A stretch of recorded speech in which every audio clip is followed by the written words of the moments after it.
Assalamualaikum warahmatullahi wabarakatuh. Alhamdulillah. Alhamdulillah wa bihi nasta'in. Ashhadu an la ilaha illallah wa ashhadu anna sayyidana Muhammadan abduhu wa rasuluh. Wa nusalli wa nusallim hazal nabil karim sayyidil mursalin wa ala alihi wa sahbihi ajma'in. Amma ba'd. Alhamdulillah. Pada pagi yang indah ini Allah Ta'ala masih pinjamkan kita jantung yang berdenyut. Alhamdulillah, pada pagi yang indah ini kita masih dipinjamkan oleh Allah iman dan amal. Alhamdulillah, pada pagi yang indah ini Allah masih pinjamkan masa untuk kita bertaubat kepada Allah Subhanahu Wa Ta'ala dan menimba ilmu untuk mencari keredaannya. Tuan-tuan dan puan-puan muslimin dan muslimat yang dirahmati Allah, juga sidang penonton di rumah, pada pagi ini kita menyambung perbincangan semalam, iaitu Selamat Hari Raya Ayah dan Ibuku. Raya dah dekat, tetapi berapa ramai di kalangan kita yang masih belum mendapat keampunan daripada ibu dan ayah. Belum berubah untuk menjadi anak-anak yang soleh, anak-anak yang boleh bersiap sedia untuk berbakti pada ibu dan ayah. Dan masih ada anak-anak yang keras hatinya, masih tetap ingin menjadi anak-anak yang derhaka. Tuan-tuan dan puan-puan muslimin dan muslimat yang dirahmati Allah, satu kisah yang ingin saya kongsikan, dan saya harap anak kawan saya ni tolonglah dengar cerita ni. Ayah dan ibu kamu sedang sakit. Ayah dan ibu kamu sedang sakit kerana tindakan kamu berkawin lari. Bila kamu kahwin lari, kamu tak jawab telefon. Dah bertahun dah tak jawab telefon. Tolonglah jawab ataupun call dia.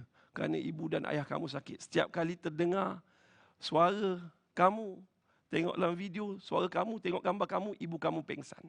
Kerana ibu terlalu sayangkan kamu, nak.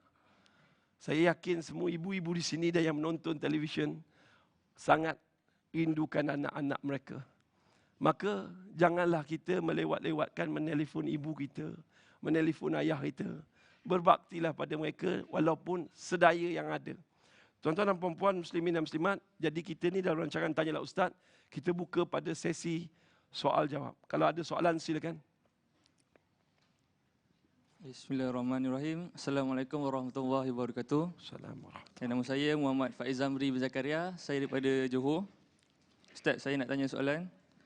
Bolehkah seorang anak dianggap derhaka sekiranya ibu dan bapanya yang sentiasa menelefonnya dahulu, sedangkan si anak jarang buat panggilan kepada ibu bapanya? Minta penjelasan dulu, Ustaz. Alhamdulillah. Soalan yang baik. Adakah anak itu dianggap derhaka sekiranya ibu dan ayah terlebih dahulu menelefon?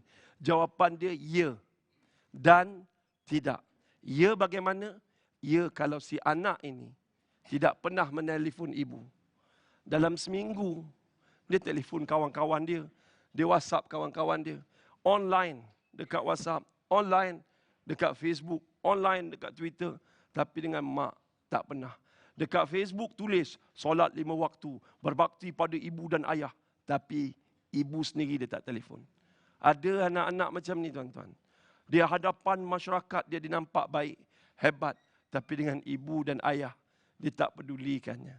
Dan anak yang macam ni, kalau ibu telefon dulu, ayah telefon dulu, ayah beritahu, kenapa kau tak telefon ayah? Ayah rindu kat kau, nak. Kenapa kau tak telefon ibu? Ibu rindu kat kau, nak. Anak macam ni derhaka. Kerana tidak pandai menjaga hati dan perasaan. Berkata pun derhaka, apatah lagi tidak mempedulikan ibu dan ayah. Itu lebih derhaka daripada Tuan-tuan dan puan-puan muslimin dan muslimat. Tetapi anak yang jawapan yang tidak derhaka pula, bila ibu dan ayah, anak ni selalu telefon. Anak selalu telefon. Tiap-tiap hari telefon. Anak selalu berhubung. Selalu hantar mesej. Mak dah makan belum? Setiap kali mak yang dah tua makan, dia akan teringat anak dia. Walaupun anak dia dah besar. Anak aku suka lauk ni. Anak aku suka masakan aku ni, dia dah makan belum? Tetapi kita makan di restoran-restoran mewah. Kadang-kadang kita tak bawa mak ayah kita. Ini contoh-contoh anak-anak yang derhaka, tuan-tuan. Jadi jawapan saya mudah. Kalau dia selalu telefon, dia selalu berbakti pada mak dia. Sekali-sekala dia tak telefon, mak dia telefon pula. Bila mak dia telefon, tak ada masalah. Okey. Tuan-tuan dan puan-puan, muslimin dan muslimat, saya nak cerita kisah seorang bikers, sahabat saya. Dia satu hari, dia ni seorang anak yang baik. Dia menjaga ibu dan adik-adik dia yang lain. Sumber pendapatan ibu dia daripada dia. Dia seorang arkitek. Tuan-tuan, apa berlaku? Setiap hari dia telefon ibu dia. Pada satu hari, Jumaat 2 tahun yang lepas, selepas solat Isyak, selepas solat Jumaat pun dia tak telefon. Ibu dia resah. Rupa-rupanya dia telah menjadi marshal kepada satu konvoi motosikal berkuasa tinggi dan lalu di kawasan Gombak yang lama. Tiba-tiba tuan-tuan dan puan-puan, tak tahu, ibu dia resah, gelisah. Kenapa anak aku tak telefon hari ni? Sedangkan tiap-tiap hari, sibuk macam mana? Mak sihat, abang rindu kat mak. Hari-hari. Tiba-tiba hari tu dia tak telefon. Rupa-rupanya, hari tu, anak ni selalunya pergi konvoi, pergi mana-mana, dia akan telefon. Subhanallah, tuan-tuan. Kuasa Allah, hari tersebut, dia jadi ketua konvoi, satu trailer, satu lori, telah melanggar keretanya. Telah melanggar motornya dan dia jatuh, tayar trailer itu melenyek bahagian perut dan kakinya. Semua anggota perut naik sampai ke paru-paru. Perut, usus semua naik ke paru-paru. Dan kita jangka dia meninggal dunia. Dia tak meninggal dunia, tuan-tuan. Jadi pihak hospital telefon ni cerita keadaan tu, yang kawan saya ni telefon saya. Ustaz, macam mana? Sekarang kau telefon mak kau. Ustaz, keadaan dia azab, Ustaz. Keadaan dia menggeletik, Ustaz. Padahal doktor kata dah mati dah ni. Patutnya dah mati dah. Tapi dia tetap macam struggle. Saya kata macam ni, telefon ibu kamu, loudspeaker, kuatkan suara handphone tu, letak kat telinga. Cakap, mak rindukan kau, mak ampunkan segala dosa kau. Engkau anak yang baik. Tuan-tuan, selepas loudspeaker, kuatkan telefon itu di telinga anak yang sedang struggle dengan, sedang bersusah payah dengan sakaratul maut ini. Anak ni dengar. Baru anak ni tenang dan menghembuskan nafas terakhir. Hampir 2 jam, tuan-tuan. Tuan-tuan dan perempuan, muslimin dan muslimat yang dirahmati Allah. Saya merayulah pada anak-anak. Saya dah tak ada mak. Kalau saya ada mak, memang sebelum keluar, tanyalah ustaz, saya akan telefon mak saya. Mak, besok abang keluar, tanyalah ustaz. Mak tolong doakan abang. Tapi mak saya dah tak ada, tuan-tuan. Jadi apa yang saya buat? Kubur ibu saya sebelah rumah saya, tak jauh dari rumah saya. Saya lalu depan kubur ibu tadi. Saya kata, Assalamualaikum mak. Mak tolong doakan abang. Sebab itu kebiasaan. Itu kebiasaan kita. Mak tolong doakan abang. Walaupun mak dah meninggal dunia, tapi kita minta, ya mak tolong doakan abang. Hari ni abang ada dalam rancangan Tanyalah Ustaz. Selalu mak saya lah orang yang pertama tunggu depan TV nak tengok saya. Hari ni mak saya tak ada, tuan-tuan. Tuan-tuan yang masih ada anak penonton, yang masih ada mak penonton di rumah, tolong saya merayu. Kadang-kadang masa mak ada, kita rasa dia menyusahkan kita. Suka membebel. Suruh semayang je. Kadang-kadang suruh makan sampai bergaduh-gaduh anak. Tapi hari ni, saya merayulah kalau boleh, tuan-tuan. Tolonglah ubah perangai ni. Supaya jadi anak yang sentiasa. Kalau tuan-tuan tak ada duit nak telefon mak ni, pelajar-pelajar kampus, pelajar-pelajar di universiti hari ni, banyak mereka, banyak buat kerja-kerja ni, SMS, kerja-kerja amal. Hebat kerja amal, pergi bantu mengislamkan orang-orang asli, bantu gelandangan. Tetapi dengan mak, satu hari satu mesej pun tak boleh. Allahu Akbar.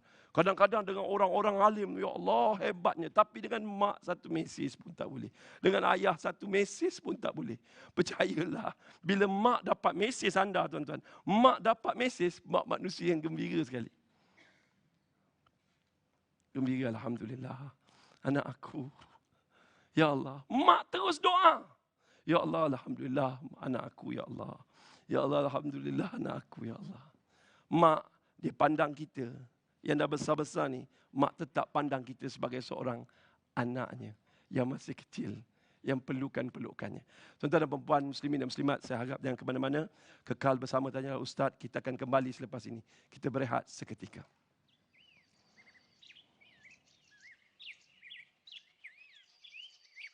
Ya Zal Jalali wal Ikram, Ya Zal Jalali wal Ikram, wal Ikram, Ya Zal Jalali wal Ikram, Ya Zal Jalali. Alhamdulillah, Alhamdulillah.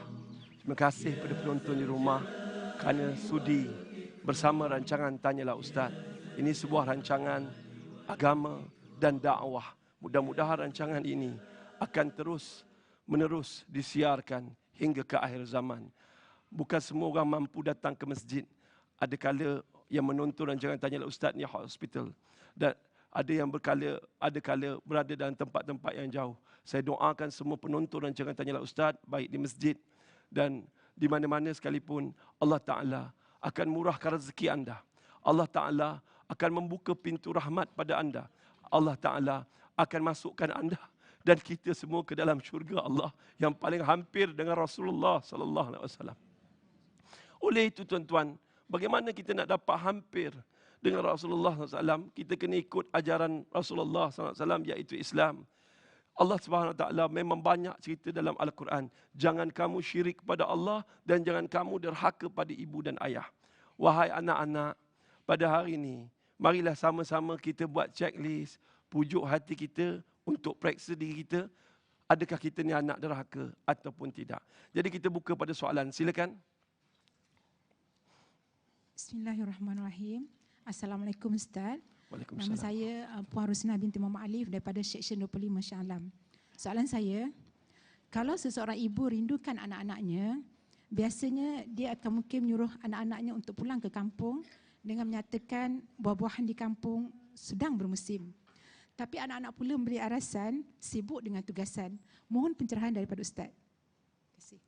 Allahu Akbar. Dia kalau mak telefon tuan-tuan, betul-betul rindu. Mak bagi alasan, pokok durian dah gugur, buah durian dah gugur. Mak bagi alasan macam-macam. Sebab mak tak nak kacau kita. Mak tak nak kita terganggu kerja kita. Mak tak nak kita susah hati. Mak tak nak apa. Kadang-kadang mak cakap macam tu, mak rindu. Dan satu, mak sakit. Mak sedang sakit. Ayah pun sedang sakit. Dia beritahu macam tu. Itu kaedah orang lama tuan-tuan. Hati mak ni dia tak cakap direct. Dia cakap berlapik. Jadi tuan-tuan dan puan-puan, jawapan dia bagi anak yang menjawab sibuk, tak balik dan tidak membuat janji. Tidak membuat janji. InsyaAllah mak, dalam masa terdekat ni abang cuba balik. Abang balik hari Ahad ni ke? InsyaAllah cuba. Korbanlah.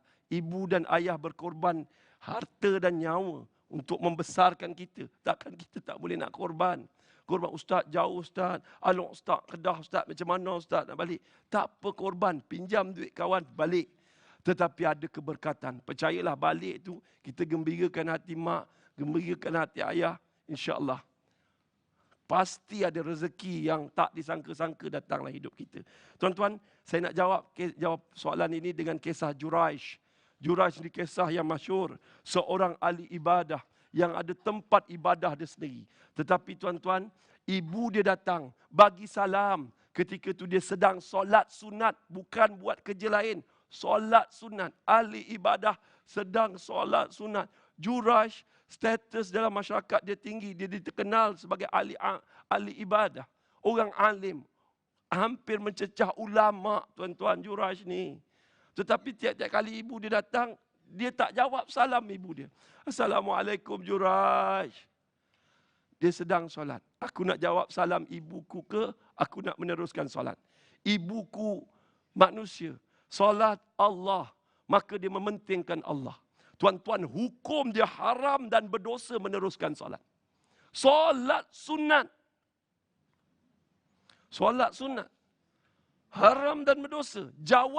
Jawapan ibu tu lebih wajib. Tuan-tuan, ini bab solat. Ini buat kerja. Sibuk macam mana pun. Korbanlah. Tak dapat balik siang, balik malam. InsyaAllah tuan-tuan ada rezeki yang tak disangka-sangka. Tuan-tuan dan puan-puan muslimin dan muslimat, Juraij ni tuan-tuan, 3 kali ibu dia datang ke rumah bagi salam tetapi dia tak jawab. 3 kali ibunya terluka. Dan ibunya berdoa ketika ibunya rasa sangat kecil hati.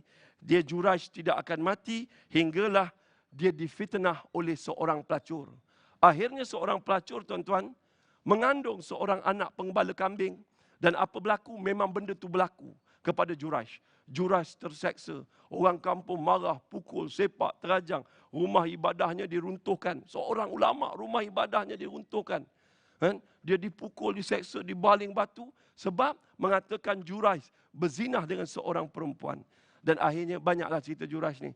Tapi saya tak nak cerita sampai habis. Cuma saya nak ambil pengajaran bahawa seorang ahli ibadah yang memang kerap berzikir, solat, juga tidak boleh menyakiti hati seorang ibu. Walaupun sedang solat. Ibu takkan tak faham, anakku seorang ahli ibadah, selalu solat. Tapi 3 kali ibu datang. Ini bukan solat. Dalam rumah, ibu dah teka loceng, bagi salam. Sampai nak keluar, nak teka ibu. Kita buat tak faham, buat tak dengar. Tutup. Kadang-kadang, anak bagus, menantu. Orang tua ni datanglah. Nyusahkanlah. Kadang-kadang bukan tu. Bukan ni, anak sendiri. Allahu Akbar. Buat tak kisah dengan mak. Datang, WhatsApp, handphone, main, buat tak peduli. Tidur. Mak datang dari jauh, rindu nak peluk. Saya dapat tuan-tuan. Saya dapat. Mak saya datang rumah saya. Sehari sebelum dia meninggal. Mak saya datang rumah saya. Mak saya peluk saya. Saya dah tua, masa tu umur 40. Mak saya peluk saya. Hari tu mak saya peluk saya 5 kali. 5 kali. Siapakah yang paling bahagia melainkan berada dalam pelukan ibu? 5 kali. Loh. Dan isteri saya tegur, mak kenapa asyik peluk abangnya, kenapa tak peluk Faridah? Mak saya pun peluk isteri saya. Lepas tu mak peluk saya. Mak saya peluk saya. Ayat terakhir, mak minta maaf kalau dalam membesarkan kau, mak ada buat salah dengan kau. Ni mak minta maaf dengan itu. Mak, abang yang patut minta maaf. Mak ibu yang paling baik dalam dunia. Besok dapat khabar mak dah tak ada. Saya tak percaya. Tuhan, kadang-kadang hari ini kita bergurau dengan mak. Hari ini bergaduh dengan mak. Besok tak ada, tuan-tuan. Jadi, dalam hadis Rasulullah SAW, berbuat baiklah. Sesiapa yang berpagi-pagi dalam keadaan diredai oleh Allah, mendapat redha, cuba mendapat redha ibu dan ayah, maka Allah Subhanahu Taala akan membuka 2 pintu syurga. Buat 2 pintu syurga. Kemudiannya, kalau dia berpetang-petang pun nak dapat keredaan ibu dan ayah, nak gembirakan hati ibu dan ayah, Allah akan buka 2 pintu syurga. Walaupun ibumu, ayahmu seorang yang zalim. Rasulullah ulang 3 kali. Walaupun ibu dan ayahmu seorang yang zalim. Walaupun ibu dan ayahmu seorang yang zalim. Tetapi kita berlaku baik, pujuk hati dia. Ni kadang-kadang ibu bukan apa, ibu tak setuju je dengan suami kamu. Ibu tegur sikit suami kamu, solatlah. Dah bergaduh lah. Ni sempena hari raya ni. Kalau boleh kita baliklah. Mohon ampun dan maaf. Kalau boleh jangan tunggu hari raya, hari ni minta maaf. Siapa yang berpagi-pagi dalam mendapat kemurkaan ibu dan ayah, neraka akan terbuka 2 pintu. Dan siapa yang petang berdahaka pada ibu dan ayah, maka 2 pintu akan terbuka. Neraka untuk dia, bersiap sedia untuk membakar anak-anak yang derhaka. Tuan-tuan dan puan-puan, muslimin dan muslimat yang dirahmati Allah, saya kalau boleh tuan-tuan, cukuplah kisah Juraij ini.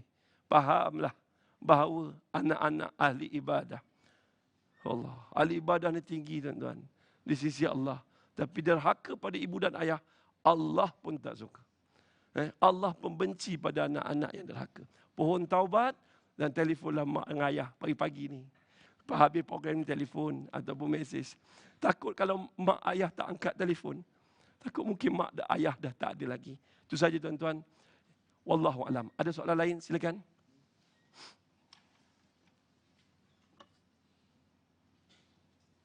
Bismillahirrahmanirrahim. Assalamualaikum Ustaz. Waalaikumsalam warahmatullahi wabarakatuh. Saya Muhammad Hanif dari Kelang. Dalam setiap doa anak-anak, pasti akan berdoa tentang ibu bapa mereka. Soalan saya Ustaz, kenapa kita perlu berdoa untuk ibu bapa? Dan benarkah Allah memurahkan rezeki anak-anak yang tidak putus-putus berdoa kepada mereka? Mohon penjelasan. Terima kasih. Terima kasih pada adik yang bertanya. Kenapa kita perlu doa ibu bapa? Kalau kita tak doa dengan ibu bapa kita, doa kita tidak akan terangkat. Dalam satu doa, ialah pertama syukur, puji Allah. Kedua, selawat ke atas Nabi. Dan ketiga, doa pada ibu bapa. Kalau tak ada tiga elemen ni, doa itu tidak terangkat. Tuan-tuan dan puan-puan, muslimin dan muslimat yang dirahmati Allah. Jawapan dia, betul ke kalau kita tidak berdoa, kita doa pada ibu bapa, rezeki kita tak terputus-putus? Rezeki kita akan dimurahkan oleh Allah Ta'ala. Jawapan dia benar. Dalam satu hadis, riwayat Al-Hakim, iaitu apabila hamba itu meninggalkan berdoa kepada kedua orang tuanya, nescaya terputuslah rezeki daripadanya. Doa. Kalau siapa yang ada masalah kewangan pada hari ini, siapa yang bisnes dia jatuh, siapa yang projek dia bermasalah, projek siap, bangunan siap, tapi payment tak dapat, balik, cek balik. Hubungan dengan Allah dan hubungan dengan ibu dan ayah. Minta doa ibu dan ayah. Jangan marah-marah. Kadang-kadang dia balik marah. Mak ni duit. Mak ni, dia marah mak dia. Tapi mak tak tahu apa masalah dia sebenar. Cerita pada mak. Mak, abang minta maaf. Bulan ni abang bagi sikit je mak. Minta maaf mak. Sebab projek abang bermasalah. Abang dah siapkan projek ni tapi duit tak masuk lagi mak. Orang susah nak bayar. Yakin dan percayalah. Doa seorang ibu kepada anaknya tak ada hijab.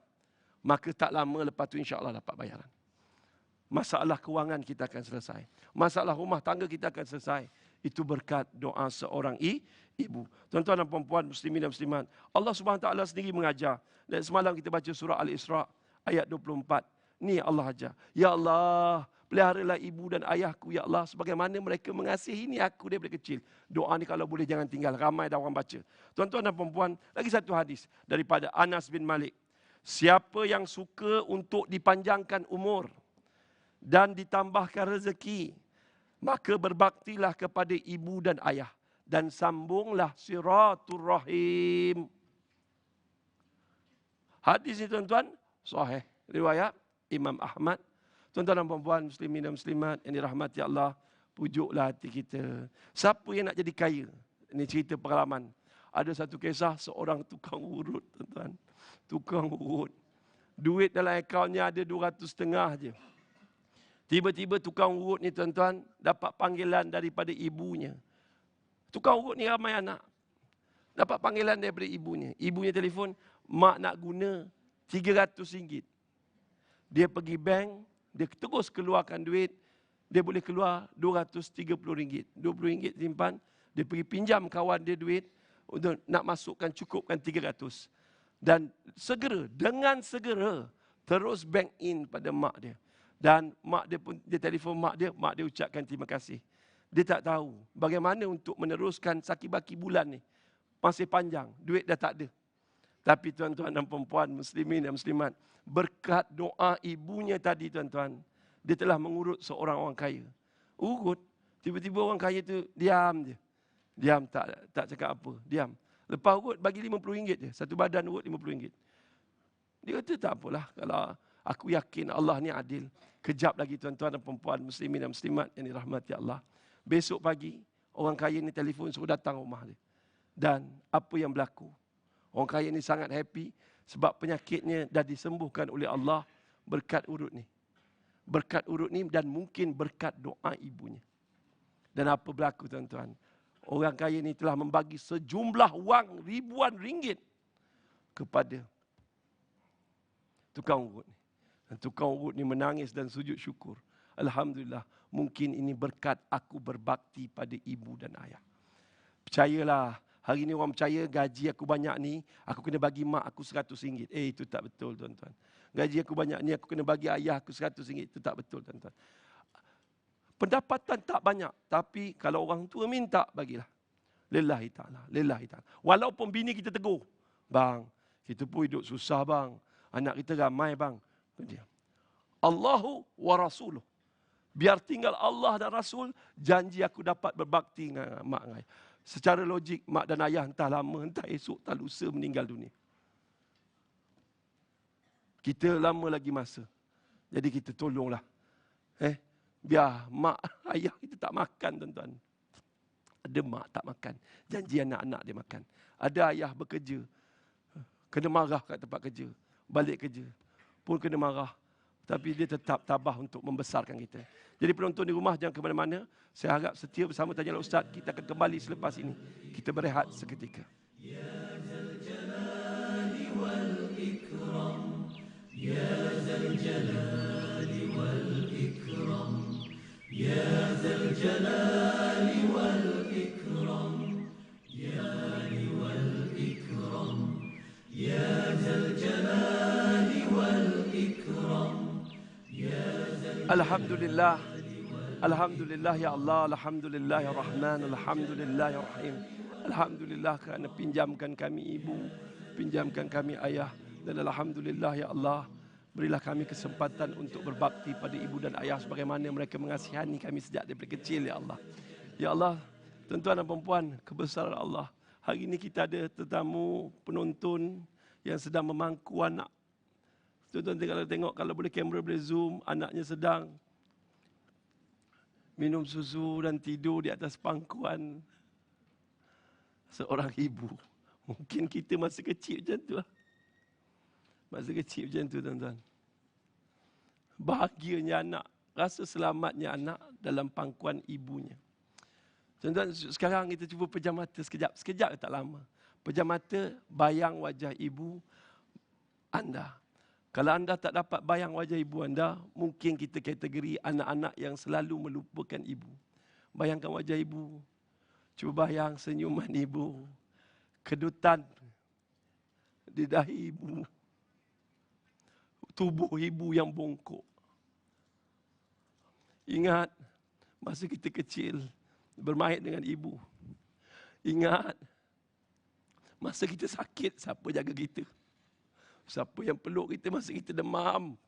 Siapa yang menyuapkan bubur pada kita, mandikan kita?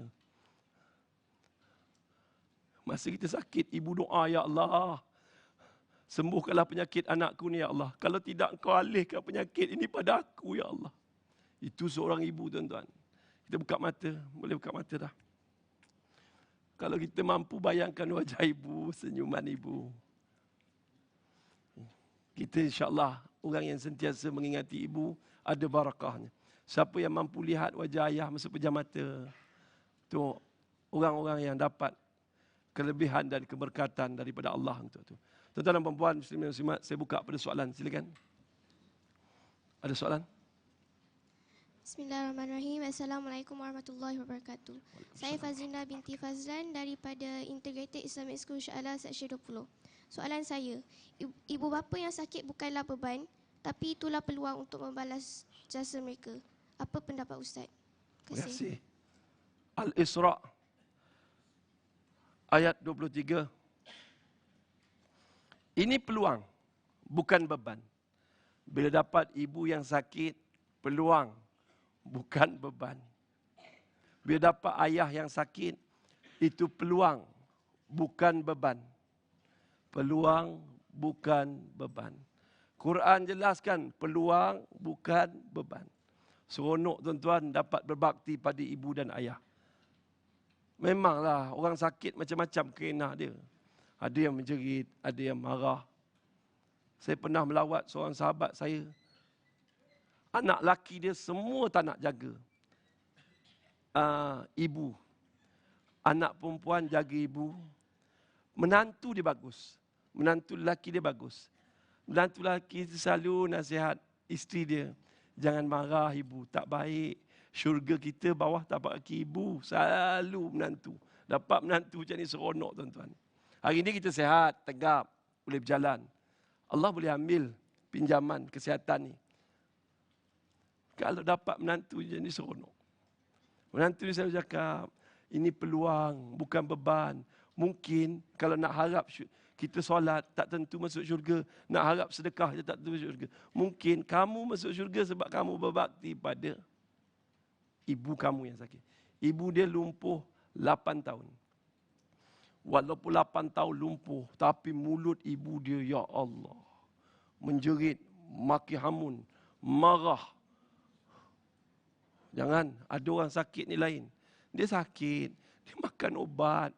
Cuba kita sakit, terlantar duduk atas katil. Kita pun boring, jiwa kita memberontak. Kau tak payah jaga aku, kau anak yang derhaka. Padahal dia jaga ibu dengan baik. Salin pampers, salin lampin, mandi, makan, minum. Kadang-kadang tengah makan dia tepis. Aku nak anak laki aku tak nak anak perempuan aku. Sabar. Anak laki tak ada siapa yang nak jaga hari ni. Kebanyakan anak laki semua takut bini. Memang takut, bang, tak nak bang, menyusahkan. Abang kan sibuk, abang kan selalu meeting. Siapa nak jaga? Saya nak satu cerita. Ini cerita orang kaya, sahabat saya dah jadi kawan. Pernah satu ketika saya ceramah di satu masjid, cerita kisah ma'al hijrah. Berhijrahnya Rasulullah SAW. Rasulullah tak larat, Rasulullah dukung, kelek. Abu Bakar tak larat. Abu Bakar tak larat, Rasulullah kelek dalam peristiwa hijrah, kelek duduk belakang, bawa jalan. Lepas tu, siapa Abu Bakar? Bapa mentua Rasulullah SAW. Dia kelek walaupun tak larat, kelek Abu Bakar jalan dalam peristiwa hijrah. Ada tempat-tempat lah. Tuan-tuan dan perempuan, saya kata sekarang ni siapa yang ada ayah, siapa yang ada ibu. Bila kali terakhir kamu dukung ayah kamu? Bila kali terakhir kamu kelek ayah kamu? Mungkin ada ayah yang boring duduk atas katil, pandang dinding, pandang langit. Boring bertahun-tahun. Mungkin ayah rindukan masjid. Ayah mungkin orang masjid rindukan masjid. Nak jumpa kawan-kawan kat masjid. Tiba-tiba ada seorang anak, dia kata, Ustaz, saya akan beramal apa Ustaz cakap. Saya akan dukung ayah saya. Maka dia tinggalkan Kuala Lumpur, terus ke kampung dia. Dan di kampung dia orang kaya. Dia ada nurse yang jaga. Badan ayah dia agak gempal. Nurse tu lap lah, salin, bersih. Nampak bersih lah atas. Tuan-tuan dan perempuan, muslimin dan muslimat. Dia pun tanya, ayah nak pergi masjid tak? Malam ni dia ceramah kat masjid. Ayah dia terus menangis. Nak, ayah dah boring tengok langit, tengok bumi. Ayah dah boring, ayah nak tengok masjid. Ayah nak jumpa kawan-kawan ayah. Ayah rindu kat masjid, ayah rindu majlis agama. Dia pun peluk ayah dia. Ayah, maafkan saya ayah. Maafkan saya lupa tanggungjawab saya sebelum ni. Lepas tu, ayah, saya mandikan ayah. Dia pun angkat ayah dia, tuan-tuan. Kulit ayah dia dah melekat dengan tilam. Ayah dia menjekit. Bernanah. Badan ayah dia gempal, mungkin nurse tu lak luar. Dia terus menangis. Ya Allah, ampunkan dosa aku pada ayahku, ya Allah.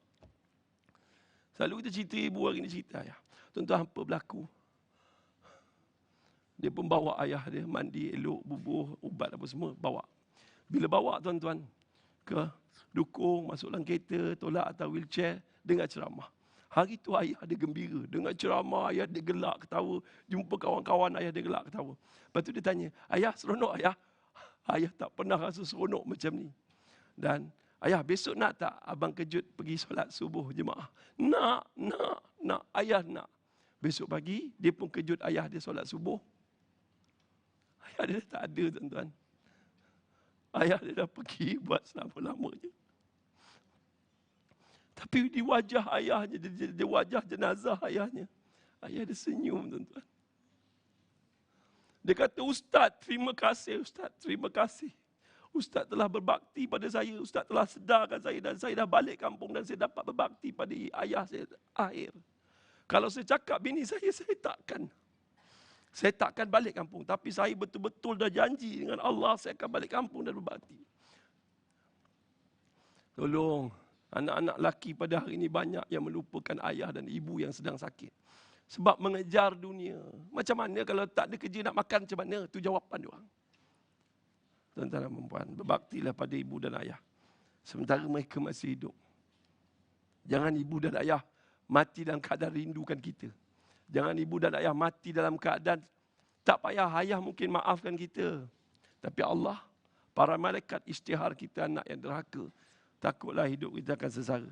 Tuan-tuan, kita nak anak macam kisah yang diceritakan dalam sejarah, tuan-tuan, iaitu Uwais.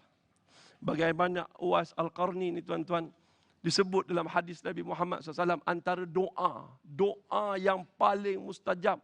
Padahal Rasulullah SAW ada sahabat Abu Bakar, Umar. Wahai Abu Bakar, Umar, kalau kau jumpa Uwais Al-Qarni, kau mintalah pada dia doa, kerana doa dia mustajab.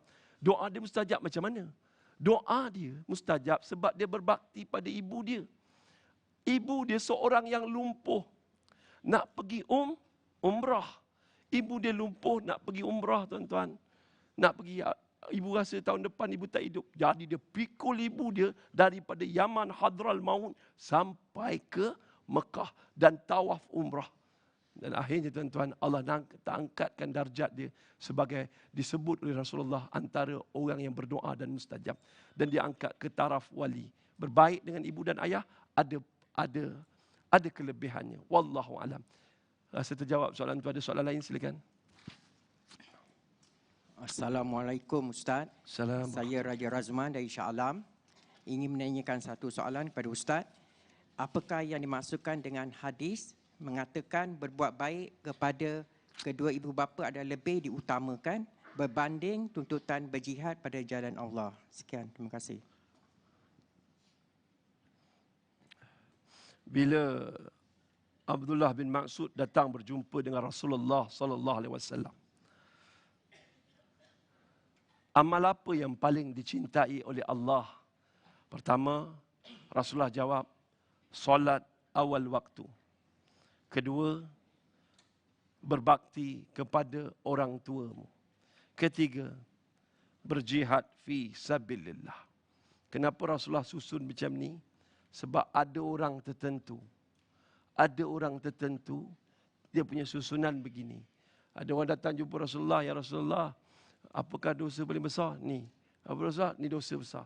Sebab Rasulullah faham jawapan untuk orang itu sesuai itu. Tetapi untuk kita, tuan-tuan, kita tidak boleh mengatasi. Solat awal waktu yang betul, jihad fisabilillah antara tuntutan agama paling betul bila Islam diancam. Tetapi orang ni datang, kebetulan Abdullah bin Mas'ud ni, ibu dan ayahnya telah sangat tua. Dan ibu dan ayah ni kalau anaknya mati di medan perang, mungkin dia tidak boleh menahan gelora. Tuan-tuan dan puan-puan, muslimin dan muslimat yang dirahmati Allah, saya jelaskan begini, tuan-tuan. Memang tinggi darjat orang yang berbakti pada ibu dan ayah. Sebab apa? Sebab dia antara asal usul kejadian kita. Allah jadikan kita daripada Adam, dan ibu dan ayah punca jadikan kita di dunia. Walaupun mereka berlaku zalim. Hadis tadi. Walaupun mereka berlaku zalim. 3 kali Rasulullah ulang. Walaupun mereka zalim, berbaktilah pada ibu dan ayah. Ada ibu dan ayah ni. Ada kadang-kadang kita jumpa bomo, siapa yang sihir bini kau? Mak dan ayah kau. Ada bomo-bomo hari ni. Nama atas nama pakar perubatan Islam, tapi dia fitnah mak dan ayah. Yelah, betul lah mak ayah kamu yang sihir. Ya Allah, ya Tuhanku. Dah bergaduh, dah tak balik kampung. Bencikan mak dan ayah. Allahu Akbar. Raya ni baliklah, tuan-tuan. Raya ni balik. Macam mana pun balik. Sebab berbakti pada ibu dan ayah. Ibu dan ayah sebelum balik, seminggu dah kemas rumah. Ni anak aku selesa tak tidur, tak tutup ni. Walaupun dia demam, walaupun dia tak larat, dia kemas tutup. Sapu rumah, mesin rumput. Allahu Akbar. Tuan-tuan, sepenuh hari ni baliklah. Kalau boleh, balik dan berbaktilah pada ibu dan ayah. Itu saja. Kita berehat seketika, kita akan kembali selepas ini. Jangan ke mana-mana, kekal bersama Tanyalah Ustaz. Ya Zal Jalali wal Ikram, Ya Zal Jalali wal Ikram, Ya Zal Jalali wal Ikram, Ya Zal Jalali wal Ikram, Ya Zal Jalali wal Ikram, Ya Zal Jalali. Alhamdulillah ya Allah, alhamdulillah ya Rahman, alhamdulillah ya Rahim. Alhamdulillah kita dapat menyambung perbincangan kita. Selamat Hari Raya Ayah dan Ibuku. Kadang-kadang kita sebut ni, ialah untunglah mereka yang masih ada ayah, yang masih ada ibu. Kena banyak minta maaf pada ibu dan ayah. Kerana tanpa mereka, siapalah kita hari ini. Tapi tuan-tuan dan puan-puan, muslimin dan muslimat, kita teruskan pada perbincangan. Kalau ada soalan lain, silakan. Silakan. Bismillahirrahmanirrahim. Assalamualaikum Ustaz. Nama saya Rusmani binti Zakaria. Saya dari Seksyen 7 Shah Alam. Soalan saya, adakah tiada maaf bagi seseorang anak jika dia pernah menyebabkan kedua-dua ibu bapanya menangis kerana perbuatan itu termasuk di antara perbuatan derhaka dan dosa-dosa besar? Mohon penjelasan Ustaz. Terima kasih. Mudah-mudahan anak ini akan memandikan jenazah ibunya. Mudah-mudahan anak ini akan menjadi imam untuk jenazah ibunya dan keluarganya. Tuan-tuan dan puan muslimin dan muslimat yang dirahmati Allah. Ramai anak-anak hari ini boleh menyebabkan derhaka dia sampai menyebabkan ibu dan ayah menangis. Saya kena sentuh. Sebab ni isu besar pada hari ini. Ramai anak-anak menjadi anak yang derhaka bila meningkat remaja. Anak-anak mula menjadi derhaka bila bercinta. Cinta di kampus, cinta di sekolah, cinta di apa, dia jadi derhaka. Padahal dia anak paling manja dengan ibu dan ayah dia. Dan ramai juga anak-anak pada hari ini yang kahwin lari. Mak ayah tak tahu, tiba-tiba dah kahwin dah. Tanpa memberitahu mak ayah. Ada juga beritahu mak ayah, tapi mak ayah tak setuju. Ayah tak setuju, mak setuju, ayah tak setuju. Lari, kahwin lari. Lepas kahwin lari, ayah tanya, ayah kata ayah boleh restukan perkahwinan ni, tapi suami pula bergaduh dengan ayah. Siap ada bertumbuk dengan ayah. Hari ini, kebiadaban. Allahu Akbar. Ayah ni kadang-kadang dia tahu laki-laki yang datang nak masuk Minang ni. Dia tahu. Dia tahu siapa dia. Over polite ke, terlalu lembut ke, terlalu berlakon ke, pandai. Dia tahu. Ayah, ibu pun tahu yang perempuan ni memang Allah ini ni. Tapi ibu dan ayah kadang-kadang tu bila ramai orang datang jumpa saya, Ustaz, saya tak bahagia dengan suami saya. Saya awal-awal tanya, masa kahwin hari itu mak ayah restu tak? Dia kata restu. Betul restu. Sebenarnya Ustaz, sebab tu hidup kita hari ini tuan-tuan. Kadang-kadang suami buat hal. Suami tu memang baik masa kita muda, masa kita sihat, memang baik. Memang baik.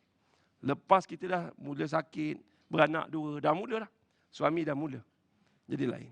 Sebab apa? Mak dan ayah tak restu. Bila mak dan ayah tak restu, kadang-kadang dan doa dia tawar tau. Dan doa dia, ya Allah, dia tawar. Bila tawar ni yang punca rumah tangga ni rosak. Allah, saya tak nak sentuh banyak tuan-tuan dan puan-puan. Bagi mereka yang kahwin lari, baliklah hari raya ni. Bagi mereka yang biadab dengan mak ayah, baliklah hari raya ni, minta maaf. Kalau boleh hari ni, telefonlah ibumu, telefonlah ayahmu. Mereka terlalu rindukan kita. Besar mana pun kesilapan kita, banyak mana pun air mata ibu dan ayah kita menangis kerana kesilapan kita. Tetap ibu dan ayah tetap maafkan. Mungkin di mulut kau bukan anakku, keluar kau dari rumah ni, tapi dia jauh di sudut hati dia rindukan anak dan ayah. Dia rindu anak-anaknya. Dan saya tengok ketabahan seorang ibu. Anaknya penagih dadah. Masuk pusat serenti, keluar pusat serenti. Ibu ni tak ada duit. Ibu bergolok gadai sampai jual tanah. Dipastikan anak dia keluar daripada ditahan polis. Polis cakap anak makcik penagih dadah. Memang dia buat ni. Memang dia dadah. Tak apa, anak makcik baik. Dia tak boleh dengar anak dia ni jahat. Orang kata jahat. Dia tetap beranggapan anak dia baik. Dan akhirnya bila ibu ni meninggal dunia, barulah anak ni bertukar menjadi baik. Sebab perjuangan ibu berdoa tanpa putus asa pada anak. Walaupun ibu menangis, sebab anak lagi dah nangis. Dengan nangis tu dia doa. Akhirnya anak ini tuan-tuan menjadi orang yang beragama.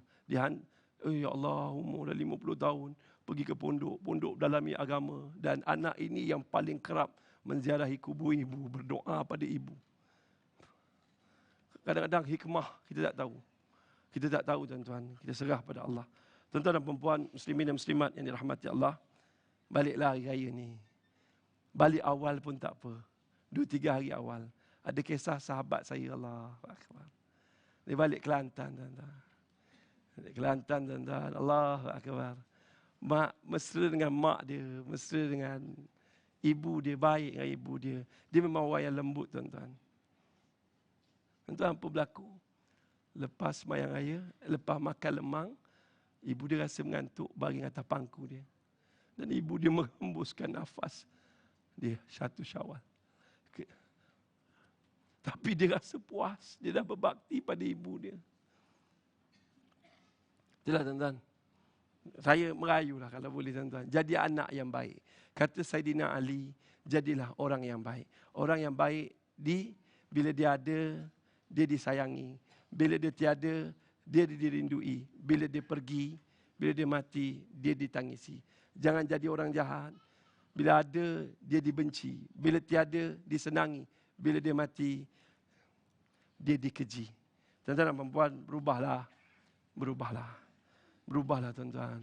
Selagi masih ada ni, kesempatan yang Allah Ta'ala beri. Sebentar lagi ada ibu dan ayah, kita berubahlah. Tuan-tuan dan perempuan, muslimin dan muslimat yang dirahmati Allah. Saya nak cerita pasal Alqamah. Alqamah. Alqamah ni, bagaimana ibu dia doakan pada dia. Dia banyak kali ibu pergi rumah, tapi dia lebih mementingkan isteri dia. Ni ramai kita hari ni, ibu tak ada baju raya, isteri 2-3 helai baju raya. Takut ni. Takut ibu terasa. Bila ibu terasa, ibu doakan pada dia. Sampailah bila dia nak mati, dia nazak, dia tak sebut la ilah, dia susah nak sebut la ilaha illallah. La ilaha illallah, susah. La ilaha illallah, susah dia nak sebut. Sedangkan dia orang yang beribadah. Antara sahabat Nabi. Tapi tuan-tuan, akhirnya Rasulullah kata, pergi minta ampun pada ibu dia. Ibu dia tak nak ampunkan. Ibu ni hati lain-lain. Ada yang lembut, ada yang keras, ada yang boleh maafkan, ada yang susah nak maaf. Dan apa berlaku tuan-tuan dan perempuan, muslimin dan muslimat yang dirahmati Allah? Allahu Akbar. Allahu Akbar. Rasulullah kata bakar. Masa bakar, ibu dia datang tengok kumpul kayu api nak bakar Alqamah. Sebab dia pasti kena aku maafkan dosa anakku. Aku maafkan dosa. Dan akhirnya Alqamah mampu mengucap syahadah. Dan pergilah dia sebagai seorang yang beriman. Pengajaran daripada cerita ni, 2 hari ni. Selamat Hari Raya ibu dan ayahku. Tuan-tuan, yang paling penting kita memohon ampun dan maaf di hari yang mulia, di bulan yang mulia. Dan berubahlah menjadi anak-anak yang baik. Dah banyak tangisan, tapi apalah gunanya kalau tangisan itu tidak membangkit kita untuk jadi anak yang soleh wal muslim. Sama-sama kita doa. Bismillahirrahmanirrahim. Alhamdulillahirabbil alamin. Wassalatu wassalamu ala asrafil anbiya'i wal mursalin sayyidina Muhammad wa ala alihi wa sahbihi ajmain. Wahai Allah, wahai Tuhan yang menciptakan cinta, wahai Tuhan yang membisikkan rindu, jadikanlah cinta dan rindu kami hanya untuk-Mu ya Allah. Ya Allah, Ya Rahman, Ya Rahim, ampunkanlah dosa kami.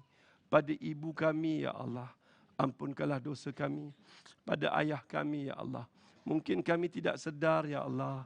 Kami banyak menyakiti hati ibu dan ayah kami, Ya Allah. Mungkin kita tidak sedar, mungkin kami tidak sedar, Ya Allah. Kami telah banyak menjadi anak yang derhaka pada ibu dan ayah kami, Ya Allah. Ya Allah, ya Tuhan kami, ampunkanlah dosa ibu dan ayah kami. Ampunkanlah dosa ibu dan ayah kami padamu, ya Allah. Andai mereka lalai untuk beribadah padamu, ya Allah, kau ampunkanlah dosanya, ya Allah. Berilah dia hidayah, ya Allah, agar dia menjadi ibu dan ayah yang soleh, ya Allah. Ya Allah, ya Tuhan kami, panjangkanlah umur ibu dan ayah kami, ya Allah. Sembuhkanlah penyakit mereka, ya Allah. Murahkan rezeki ibu dan ayah kami, ya Allah, agar ia dapat beribadah dengan sempurna padamu, ya Allah. Ya Allah, andai ibu dan ayah kami telah pergi, ya Allah, menemuimu, ya Allah. Jangan, ya Allah. Jangan, ya Rahman. Jangan, ya Rahim. Jangan kau benarkan muka dan nangkil memukul tubuhnya, ya Allah. Jangan kau sempitkan kuburnya, ya Allah. Jangan kau gelapkan kuburnya, ya Allah. Ya Allah, terangilah kuburnya, ya Allah. Jadikanlah kubur ibu dan ayah kami lapang dan umpama seperti taman-taman di dalam syurga-Mu, ya Allah. Rabbana atina fid dunya hasanah wa fil akhirati hasanah wa qina azabannar. Subhana rabbika rabbil izzati amma yasifun. Wassalamu ala mursalin walhamdulillahi rabbil alamin. Tuan-tuan, ada pengumuman sikit. Esok kita akan bersiaran dengan Ustaz Datuk Kazim Elias, iaitu dengan tajuk Ramadan Jumpa Lagi. InsyaAllah yang baik datang daripada Allah, lemah kesilapan saya. Saya bukan ustaz yang arif, hanya sekadar da'i yang paling dhaif. Wabillahi taufiq wal hidayah. Assalamualaikum warahmatullahi wabarakatuh.